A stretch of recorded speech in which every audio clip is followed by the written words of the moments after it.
মাওলানা মামুনুল হক আপনার প্রতি, আপনাদের প্রতি, সবার প্রতি গভীর শ্রদ্ধা রেখে আবারও যে কথাটি বলতে চাই, বিজয় কিন্তু খুব সামনে দেখা যাচ্ছে, বিজয় এবং বিপ্লব।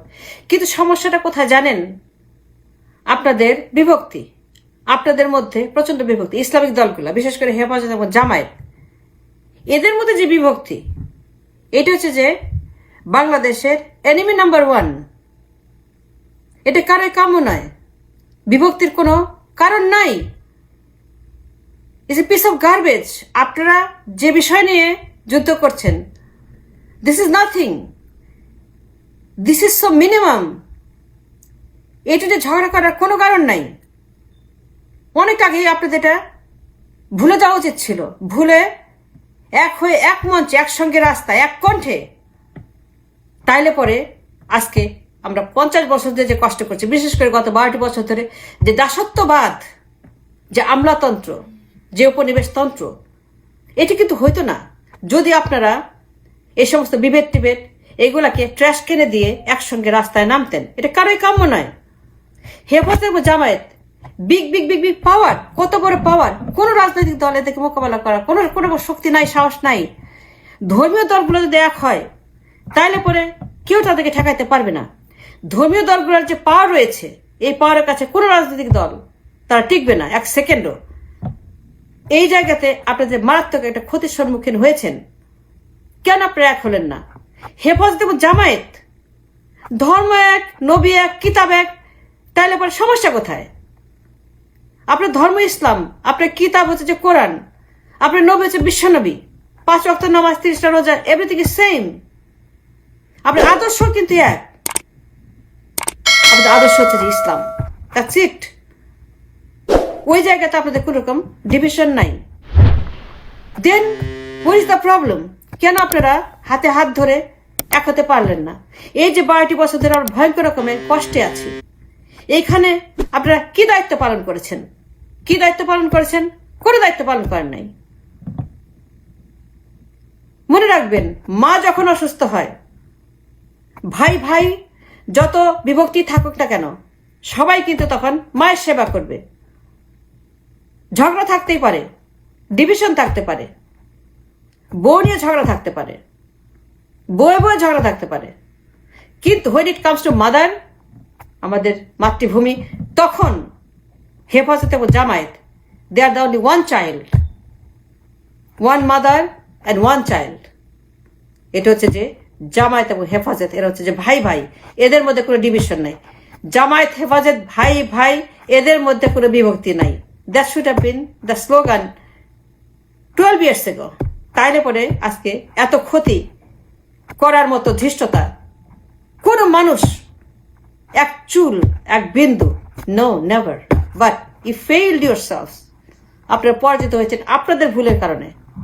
একবার চিন্তা করে দেখান তো, মক্কা মদিনা এখন থেকে 1500 বছর আগে যদি কোনো সাহাবী বলতেন মূর্তি ফেলবো না, যদি কোনো সাহাবী বলতেন আমার পিতা মূর্তি পূজক, ফেলবো না, ফেলতে দিব না, যদি কোনো সাহাবী বলতেন আমার পিতা, আমার মাতা প্রতিমা পূজা কিংবা ভাস্কর্য পূজক, ফেলতে দিব না, যদি কোনো সাহাবী বলতেন যুদ্ধ করব না, যদি কোনো সাহাবী বলতেন যে বদর যুদ্ধ করব না, ওদের যুদ্ধ করব না, অমুক যুদ্ধ করবো না, তমুক যুদ্ধ করবো না, কারণ this this this this this আদর্শ, ভিন্ন মত।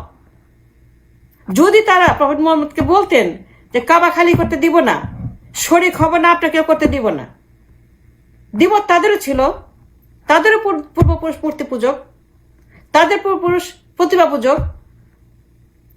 এত প্রতিমা, এত মূর্তি প্রফেট কি একাই ফেলতে পারতেন? যদি সাহাবীরা একমত না হতেন, তিনি একার বলে এতগুলা মূর্তি, এতগুলা স্ট্যাচু, এতগুলা প্রতিমা, এতগুলা ভাস্কর্য, 300-র উপরে কাবা শরীফ থেকে, প্রফেট মুহাম্মদ কোনোদিন একা একা পারতেন যদি সাহাবীরা সাহায্য না করতেন? তাদের পূর্বপুরুষ হতো মূর্তি পূজক। কিন্তু ওই যে আদর্শের জায়গা, তারা প্রফেটকে মেনে নিয়েছিলেন। তারা মেনে নিয়েছিলেন যে তিনি যা বলবেন সেটা শুনতে হবে, এবং তিনি যখন যুদ্ধ করতে বলবেন যুদ্ধ করতে হবে, এখানে কোনো ডিভিশন চলবে না। এই যে জায়গাটা, এইখানে প্রফেট মুহাম্মদের যে বিজয়, আপনারা কেন ঝগড়া করতেছেন? কেন হেফাজত, কেন আলিয়া, কেন কমি, কেন জামায়াতে ইসলাম? আপনাদের ধর্ম তো এক, এটা ভুলে যাচ্ছেন কেন? আপনার ধর্ম হচ্ছে ইসলাম, বাকি সবকিছু হচ্ছে যে আপনাদের কায়দা ঝগড়া, জমি নিয়ে ঝগড়া থাকতে পারে, আপনাদের সংসারে অশান্তি থাকতে পারে, কিন্তু মাকে সুস্থ করার পর যুদ্ধটা করছেন না কেন? মাকে আগে বাঁচান, মাকে আগে সুস্থ করেন। এটা তো আপনার মা আপনাকে জন্ম দিয়েছে, আপনাকে কোলে নিয়েছে, দেশ তো অসুস্থ, শ্বাসকষ্টে ভুগছে, আর আপনারা এখন আদর্শ নিয়ে ঝগড়া করছেন, কে মৌদুদি, কে অমুক, কে তমুক। শেখ হাসিনা যতদিন পর্যন্ত জীবিত থাকবে আপনাদের মধ্যে সবসময় সে ইস্যুগুলাকে একটার পর ইন্ট্রোডিউস করতেই থাকবে, যেন আপনারা কখনোই এক হতে না পারেন। That is the problem. Sheikh Hasina যতদিন পর্যন্ত থাকবেন সবসময় আপনাদেরকে এই ইস্যুর মধ্যে তিনি কিন্তু আটকে রাখবেন, so that you are always divided আর ফাইটিং। যতক্ষণ পর্যন্ত ওভারকাম করতে না পারবেন, যতক্ষণ পর্যন্ত শেখ হাসিনার এই ইভল থিঙ্কিংটাকে ওভারকাম না করতে পারবেন, ওভারকাম করে আপনি যদি এক হতে না পারবেন, ততক্ষণ পর্যন্ত আপনার কোনো ভবিষ্যৎ নাই। বিপ্লব কিন্তু সামনে, বিপ্লব কিন্তু ইজ ওয়ান অলরেডি, কিন্তু প্রয়োজন আপনাদের হাতে হাত ধরে একসঙ্গে রাস্তায় নামা। বিজয় কিন্তু হয়ে গেছে, এটাকে এক্সিকিউশনের দায়িত্ব আপনাদের, কিন্তু আপনি সেটা করছেন না। একবার চিন্তা করে দেখেন 47 তখন এই যে লর্ড কেলেঙ্গে পাকিস্তান, টু নেশন থিওরি, ধর্মের ভিত্তিতে দেশভাগ, ধর্মের ভিত্তিতে দেশভাগ। ধর্মটা কি? ইসলাম। এখানে কে উর্দু, কে বাঙালি, কে পূর্ব, কে পশ্চিম। যদি বলতো যে তুমি তো পশ্চিম, যদি বলতো তুমি তো পূর্ব, যদি বলতো তুমি তো উর্দু, যদি বলতো তুমি তো বাংলা, অনেক কিছুতে আলাদা, অনেক কিছু পার্থক্য। এই যে 1800 মাইল দূরত্বে দুই দেশে দুইটা মানুষ, আমি টকিং অ্যাবাউট 47। তখন যদি তারা বলতো যুদ্ধ করব না, তোমার জন্য আমি যুদ্ধ করব না, তোমার জন্য স্যাক্রিফাইস করবো না, রক্ত দিব না, কেন তোমার জন্য পাকিস্তান আনবো, কেন তোমার জন্য পাকিস্তান আনবো? এটা আমার দেশ, আমি আমার জন্য এটা আনবো এবং এটার জন্য আমি রক্ত দিব, কিন্তু তোমার জন্য কোনো রক্ত দিব না। তুই পশ্চিম, আমি পূর্ব, কিংবা সে যদি বলতো তুমি পূর্ব, আমি পশ্চিম, তাহলে পাকিস্তান হইতো, বাংলাদেশ হইতো? হইতো না, কোনোদিনও হইতো না। এই যে এই জায়গাটা, তাদের ধর্মটা এক, হইতে পারে তারা উর্দু, হইতে পারে তারা বাংলা, হইতে পারে তারা পূর্ব, হইতে পারে তারা পশ্চিম, আদর্শ আলাদা। হইতে পারে যে বদর যুদ্ধে আদর্শ আলাদা ছিল, হইতে পারে 47 আদর্শ আলাদা ছিল, কিন্তু when it comes to religion they all are united. ওই একটা বিন্দু, একটা জায়গা, একটা ক্ষেত্র, that is the point I'm talking about. আপনাদের আদর্শ জায়গাটা হচ্ছে যে আপনাদের ধর্ম। এখানে কোন রকম বিভক্তি নাই, ধর্মে কোন রকম ডিভিশন নাই। তার উপর আপনারা কিনে যুদ্ধ করতেছেন, কিনে ঝগড়া করতেছেন। কোথায় আপনার সমস্যা? মৌদুদি, আরে ওইটা রাখেন না ব্যাক বার্নারে, আগে মাকে বাঁচান, তারপরে আপনারা মৌদুদিবাদ নিয়ে যুদ্ধ করেন। কিন্তু এই মুহূর্তে আপনাদের unity is the most desirable and most important. What I am saying, Jamaat ক্ষমা চাইবে না। কেন চাইবে না জানেন? বিকজ জামায়াত ইসলাম 47-এ বুঝতে পেরেছিল এবং 71-এও বুঝতে পেরেছিল যে এই ভূখণ্ড এটা ভারতের নয়।